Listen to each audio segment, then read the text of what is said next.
Hariom. Knowledge plus में हम सभी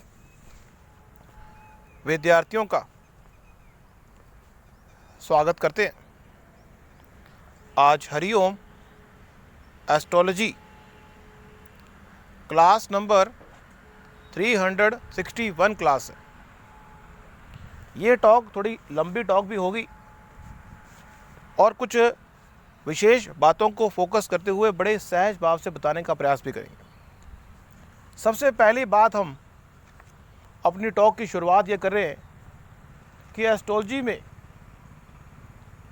जो प्लैनेट हैं उनको वर्ण के आधार पर भी कैटेगराइज किया गया है। मीन्स हमें ये बात बताते हुए बड़ा गर्व महसूस होता है कि इस संसार में हर व्यक्ति 4 कारणों से किसी कर्म को एग्जीक्यूट करता है। हमने पहले भी शायद बताया हो, धर्म की स्थापना के लिए कर्म करना, अर्थ की स्थापना के लिए कर्म करना, कामना की पूर्ति के लिए कर्म करना या मोक्ष प्राप्त करने के लिए कर्म करना। अगर धर्म की स्थापना के लिए कर्म करना है तो यहाँ पे धर्म को हम जोड़ते हैं क्षत्रिय से, धर्म को जोड़ते हैं क्षत्रिय। तो हमारी एस्ट्रोलॉजी के अंदर 2 प्लैनेट ऐसे हैं जो कहते हैं कि धर्म से युक्त क्षत्रिय तरीके से काम करना चाहिए। मीन्स सूर्य कुंडली में जहाँ बैठेगा व्यक्ति को प्रेरित करेगा कि वो धर्म से युक्त काम करे, जहाँ बैठेगा वहाँ पे भी। इस तरह से मंगल की बात करें, वो भी धर्म से युक्त काम करने के लिए ऑर्डर फॉलो करेगा, उसको ऑर्डर फॉलो करना है, लेकिन क्षत्रिय तरीके से। अगर हम गुरु और शुक्र की बात कर लें, गुरु और शुक्र 2 ऐसे प्लैनेट हैं जो ब्राह्मण कैटेगरी के हैं और मोक्ष के पॉइंट से हमें किसी काम को करने के लिए प्रेरित करते हैं। उसके बाद चंद्रमा और बुध की बात कर लें। चंद्रमा और बुध, जैसा कि हमने पहले भी बताया था कि चंद्रमा और बुध ऐसे प्लैनेट हैं जैसे गुरु, और आज की जो टॉक है कंपाइलेशन टॉक है, ध्यान से समझे। गुरु और शुक्र की अगर बात करते हैं, 2 ऐसे प्लैनेट हैं जो सबसे अच्छे प्लैनेट हैं। शुभ प्लैनेट की अगर बात करें तो गुरु और शुक्र शुभ प्लैनेट हैं। चंद्रमा और बुध 2 ऐसे प्लैनेट हैं जो डिपेंड करता है कि वो अच्छे भी हो सकते हैं, बुरे भी हो सकते हैं।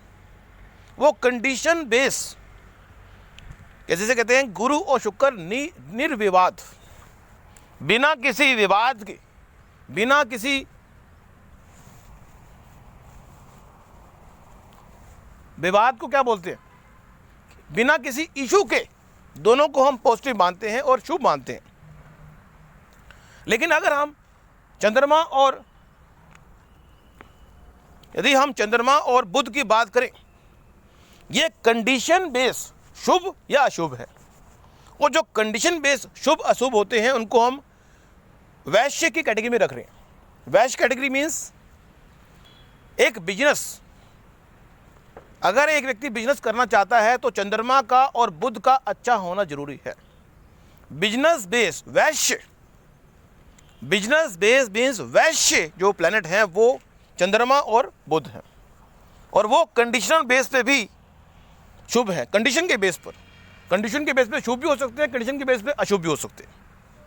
बाकी हमारे शनि महाराज जी, जो शनि महाराज जी हैं वो शूद्र कैटेगरी में आते हैं। सेवा करना, सेवा करना उनका काम है।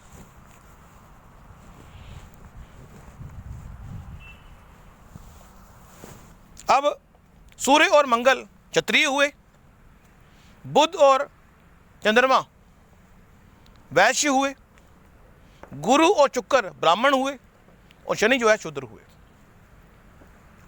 अब यहाँ पे एक पॉइंट और देने का प्रयास किया हमने कर रहे हैं, वो है कि कोई भी प्लैनेट जितना पावरफुल होगा उतना उससे संबंधित चीज़ों को करना आपको अच्छा लगेगा। व्यक्ति, मान लीजिए हम शुक्र की बात करें, शुक्र कुंडली में अच्छा होगा तो कामना के लिए, इस संसार में किसी भी चीज़ को प्राप्त करने के लिए व्यक्ति ललायित होगा, व्यक्ति काम करना चाहेगा। एक कामना पूरी हुई, दूसरी कामना को पूरा करना चाहेगा। कामना का इंडिकेटर हम शुक्र को मान सकते हैं। अर्थ और कामना दोनों को इंडिकेटर है शुक्र। मीन्स कुंडली में अगर शनि पावरफुल होगा तो आपके घर में नौकर चाकर होंगे। व्यक्ति आपके पास आया, कहता है मेरे पास नौकर चाकर होंगे या नहीं होंगे। तो आपने कहा कि किस संदर्भ में आप बता रहे हो। उसने कहा कि मुझे कर्म के क्षेत्र में नौकर चाकर मिलेंगे या नहीं मिलेंगे। तो आपने देखा D10 कुंडली, D10 कुंडली में अगर शनि पावरफुल होगा तो आप कह सकते हो कि आपके अंडर काम करने वाले नौकर चाकर होंगे। यदि D10 कुंडली में शनि उच्च का हुआ तो आप कहेंगे बड़े नौकर होंगे। अगर मूल त्रिकोण हुआ तो कम नौकर होंगे। मीन्स कहने का पर्पज यह है कि अगर शनि D10 कुंडली में उच्च का है तो आप कहेंगे 100 नौकर होंगे। अगर वो मूल त्रिकोण में है तो कहेंगे 80 नौकर होंगे। अगर अपनी राशि में है तो आप कहेंगे 60 नौकर होंगे। जितना पावरफुल शनि होगा उतने शनि के देने वाले जो फैक्टर हैं वो आएंगे। किसी ने कहा कि मुझे गवर्नमेंट जॉब मिलेगी या नहीं मिलेगी, तो हम देखा सूर्य कहाँ पे है। D10 कुंडली में सूर्य को देख लो, अगर सूर्य पावरफुल होगा तो गवर्नमेंट जॉब मिलने की संभावना अधिक है। और दूसरा ये बात भी है कि सूर्य के माध्यम से हम पिता को भी देखते हैं। अगर सूर्य पावरफुल होगा तो पिता भी बड़े पावरफुल होंगे। शनि पावरफुल होगा तो आपके पूर्वज बड़े पावरफुल होंगे। तो कहने का पर्पज ये है कि अगर कुंडली में कोई प्लैनेट पावरफुल है तो वो प्लैनेट आपको किसी काम को करने के लिए अधिक प्रेरित करेगा। शुक्र पावरफुल है तो आप अमीर भी होंगे और आपकी कामनाएं भी अधिक होंगी, और एक कामना पूरी होने के बाद दूसरी कामना की ओर आप बढ़ेंगे। एक कामना पूरी हुई, दूसरी कामना की ओर। चंद्रमा पावरफुल है तो आपका मन किसी ना किसी काम में लगा रहेगा। अगर चंद्रमा पीड़ित है तो आप हमेशा रूठे रहेंगे। गाना भी तो है ना एक, तुम रूठे रहो हम मनाते रहें। भगवान के संदर्भ में एक गाना गाया गया है, तुम रूठे रहो हम मनाते रहें, जिंदगी का मजा आता रहेगा। तुम रूठे रहो हम मनाते रहें। तो अगर कोई प्लैनेट की अवस्था अच्छी नहीं है, वो प्लैनेट आपको अधिक काम करने की प्रेरणा नहीं देगा। मान लो शुक्र अगर किसी व्यक्ति का पीड़ित हो गया तो एक तो उसको वाइफ का जो सुख है वो नहीं मिलेगा, या कामना का जो सुख है वो नहीं मिलेगा।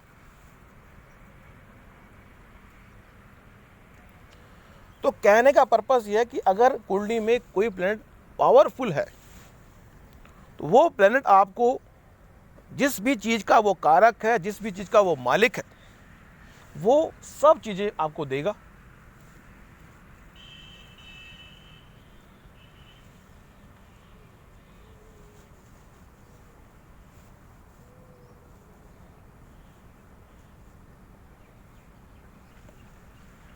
सूर्य और मंगल के बारे में एक विचार व्यक्त कर रहे हैं कि सूर्य जो है वो ऑर्डर देने की बात करता है। सूर्य कहता है मैं ऑर्डर दूंगा, मंगल कहता है मैं ऑर्डर फॉलो करूंगा। सूर्य ऑर्डर देने की बात करता है, मंगल ऑर्डर फॉलो करने की बात करता है। अब अगर सूर्य और मंगल इकट्ठे हो तो सूर्य ऑर्डर देगा, मंगल फॉलो करेगा। लेकिन अगर मंगल उच्च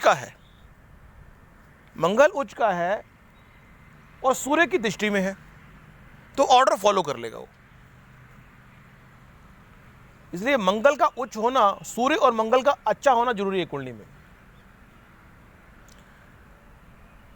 बेशक मंगल इंडिपेंडेंट भी अच्छा है तो अच्छी बात है, लेकिन अगर सूर्य के संदर्भ में वो है तो ज़्यादा पावरफुल हो जाएगा, क्योंकि राजा और उसका सैनिक इकट्ठे हो जाएं तो उस भाव का बेड़ा पार हो सकता है।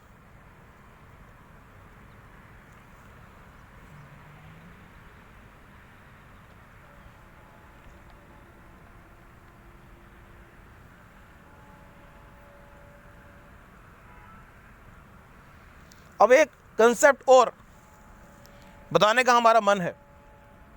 जिस तरह से त्रिकोण, किसी भी कुंडली में लग्नेश का जो राइट हैंड है वो 5वां भाव है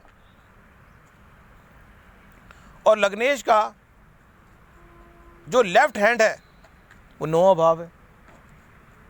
जिस तरह से D1 कुंडली में इस चीज को हम चेकआउट करते हैं और केंद्र जो है वो आराम के लिए है, सेम उसी तरह से किसी भी कुंडली में किसी भी भाव के बारे में जानकारी लेनी हो तो उस भाव के रेफरेंस पॉइंट से जब हम कुंडली बनाएंगे तो उस भाव के रेफरेंस पॉइंट से उसका राइट हैंड और लेफ्ट हैंड को भी देखेंगे और साथ ही हम केंद्र को भी देखेंगे।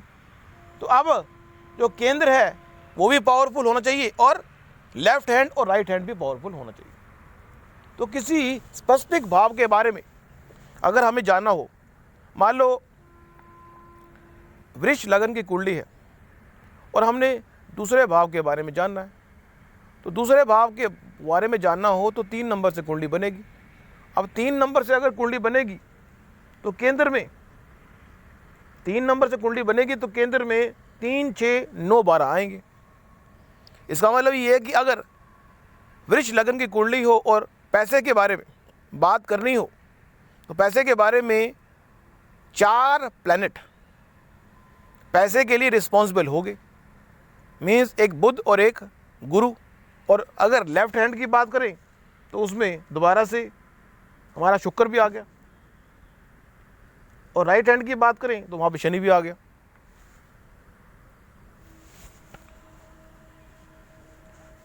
तो केंद्र और त्रिकोण, किसी भी भाव के बारे में जानने के लिए केंद्र और त्रिकोण दोनों का बल देखना जरूरी है। ये एक कंसेप्ट हमने आपको बताया, इसको हम एक्सप्लेन किसी अन्य टॉक में करेंगे। अब अगर हम ताकत की बात करें तो अगर सूर्य की बात करें तो हड्डी, सूर्य ताकतवर होगा तो आप हड्डी से मजबूत होंगे। चंद्रमा ताकतवर होगा तो आप रक्त से मजबूत होंगे। मंगल ताकतवर होगा तो मसल पावर से मजबूत होंगे। बुध ताकतवर होगा तो आप स्किन की ब्यूटी से मजबूत होंगे। शुक्र पावरफुल होगा तो आप सुंदर होंगे, ब्यूटीफुल होंगे। गुरु पावरफुल होगा, अब क्योंकि गुरु को 5 भावों के कारक के रूप में भी कहा गया है। मीन्स किसी भी प्लैनेट को जब हम देखते हैं तो उसको हर पॉइंट से देखना पड़ता है कि उसको वो किस भाव का कारक है, ये भी देखना पड़ता है। वो किस भाव का मालिक है, उसको भी देखना पड़ेगा। वो किस रेफरेंस पॉइंट से हम देख रहे हैं, कौन से डिविजनल चार्ट में देख रहे हैं, उसको भी देखना पड़ेगा। अब एक कंसेप्ट जिसको बोलते हैं मूल त्रिकोण कंसेप्ट। नॉर्मली नैसर्गिक अगर हम जानने का प्रयास करें तो हमने कैटेगरी बनाई हुई है। क्या बनाई कैटेगरी? कि जो सूर्य है, मंगल है, गुरु है और चंद्रमा, उनकी एक कैटेगरी है। शनि है, बुध है, शुक्र है, उसकी एक कैटेगरी है। राहु को हम नेगेटिव मान रहे हैं और केतु को पॉजिटिव मान रहे हैं। ये कैटेगरी बनाई हुई है पॉजिटिव और नेगेटिव की। उसके अलावा मूल त्रिकोण के रेफरेंस पॉइंट से भी मित्रों को और शत्रु प्लैनेट को कैटेगराइज किया गया है। मूल त्रिकोण की कुंडली बनती है, मीन्स मूल त्रिकोण मीन्स प्रेमिका के रेफरेंस पॉइंट से। हमने एक बात कह दी, प्रेमिका के रेफरेंस पॉइंट से मूल त्रिकोण। मान लो हमने सूर्य के बारे में जानना है कि सूर्य किस ग्रह का मित्र है और किसका शत्रु है। बाय डिफॉल्ट तो हमने बता दिया, लेकिन अगर हमने मूल त्रिकोण के रेफरेंस पॉइंट से समझना हो, जो आने वाली टॉक में आपको और क्लियर होगा कि ऐसा क्यों हम समझने का प्रयास करें। तो मूल त्रिकोण की कुंडली बनानी है आपने, मान लो सूर्य की बनानी है मूल त्रिकोण की कुंडली, तो सूर्य के मूल त्रिकोण को चेकआउट करें। सूर्य का जो मूल त्रिकोण है कहाँ पे? उच्च अलग है और मूल त्रिकोण अलग है, दोनों में फर्क है। उच्च जो है वो अलग है और मूल त्रिकोण अलग है। सूर्य की मूल त्रिकोण राशि जो सी है वो सिंह राशि में आती है। तो हमने सूर्य के मूल त्रिकोण से जानने का प्रयास करना है कि सूर्य के मूल त्रिकोण के रेफरेंस पॉइंट से कौन से भाव मित्र बनेंगे और कौन से भाव शत्रु बनेंगे। भाव मीन्स प्लेनेट की बात करें तो मूल त्रिकोण के रेफरेंस पॉइंट से जब हम कुंडली बनाएंगे तो 5 नंबर से कुंडली बनेगी, क्योंकि सूर्य का मूल त्रिकोण सिंह राशि में होता है। जब हम मूल त्रिकोण के रेफरेंस पॉइंट से सूर्य के संदर्भ में कुंडली बनाएंगे तो सूर्य का मूल त्रिकोण जो है 5वें भाव में मीन्स सिंह राशि में होता है, तो सिंह भाव से कुंडली बनेगी। 5 नंबर से कुंडली शुरू होगी, 5, 6, 7, 8, 9, 10, 11 कुंडली बन गई। अब इस मूल त्रिकोण के रेफरेंस पॉइंट जो सूर्य का बनाया है हमें ये बताया गया है, क्लियर कट एक सिद्धांत है। इसमें से 7 भाव मित्र के रूप में और 5 भाव शत्रु के रूप में कहे गए हैं। अब आप कहेंगे कि कैसे पता लगेगा। यहाँ पे मूल त्रिकोण में पहला भाव, दूसरा भाव, चौथा भाव, 5वां भाव, 8वां भाव, 9वां भाव और 12वां भाव, दीज आर द 7 भाव जो मूल त्रिकोण के रेफरेंस पॉइंट से सूर्य के मित्र बताए गए। मीन्स इस रेफरेंस पॉइंट से कुंडली बनेगी तो पहला भाव, दूसरा भाव, चौथा भाव, 5वां भाव, 8वां भाव, 9वां भाव और 12वां भाव ये सूर्य के मित्र हैं। उसके अलावा तीसरा भाव, छठा भाव, 7वां भाव, 10वां भाव और 11वां भाव बाय डिफॉल्ट तीसरा, छठा, 7वां, 10वां और 11वां मूल त्रिकोण के रेफरेंस पॉइंट से इन्हें हम शत्रु भाव के रूप में देखते हैं। यह संदर्भ सूर्य के रेफरेंस पॉइंट से बनाना चाहें तो उसके बना लें, सिद्धांत वही रहेगा, फॉर्मूला वही रहेगा। और उसके लिए हम आपको बोलेंगे कि आप खुद बनाएं। हम बताएंगे तो अलग बात होगी, लेकिन आप खुद बनाएं कि हमने एक सूर्य के मूल त्रिकोण के हिसाब से आपको बता दिया कि सूर्य के मूल त्रिकोण में पहला भाव, दूसरा भाव, चौथा भाव, 5वां भाव, 8वां भाव, 9वां भाव और 12वां भाव ये 7 जो भाव हैं ये सूर्य के मित्र हैं। और बाकी जो 5 भाव निकले इसमें से तीसरा भाव, छठा भाव, 7वां भाव, 10वां भाव और 11वां भाव ये मित्र नहीं है।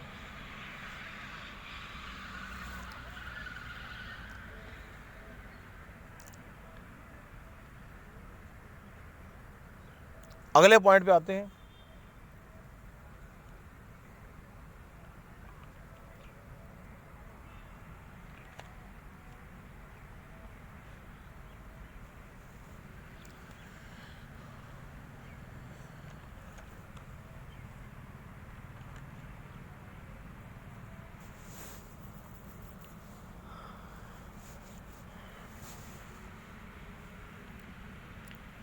अगला पॉइंट यह कि सूर्य कुंडली में अच्छा है तो पिता से संबंध अच्छे होंगे। चंद्रमा अच्छा है तो आपके माता से संबंध अच्छे होंगे। मंगल अच्छा है तो आप ताकतवर होंगे। बुध अच्छा है तो आप इंटेलिजेंस होंगे। शुक्र अच्छा है तो पैसे वाले होंगे। गुरु अच्छा है तो आप ज्ञानी होंगे। शनि अच्छा है तो आपके नौकर चक्कर होंगे, ये तो बता दिया आपको। राहु अच्छा है तो आप मल्टीटास्किंग करेंगे। केतु अच्छा है तो आप स्पिरिचुअल होंगे। हिडन इंट्यूशन पावर होगी आपकी। तो लॉजिक ये है कि अगर कोई प्लैनेट अच्छा है तो वो प्लैनेट आपको और अच्छा करने की प्रेरणा देता है। अगर कोई प्लैनेट बुरा है तो वो आपको कुछ करने की प्रेरणा देता ही नहीं, वो आपको रोकता है।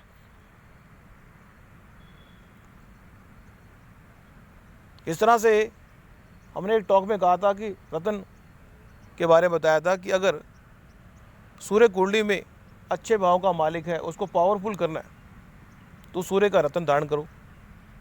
लेकिन अगर सूर्य पीड़ित है तो उसका दान दो। तो अगर कुंडली में सूर्य पीड़ित होगा तो उसका दान देना पड़ेगा। और अगर सूर्य पावरफुल है, योग कारक है, उसके प्रभाव को बढ़ाना चाहते हो तो रत्न धारण कर लो।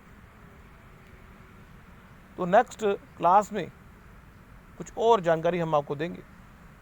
Thank you so much for listening and always supporting Hariom knowledge plus.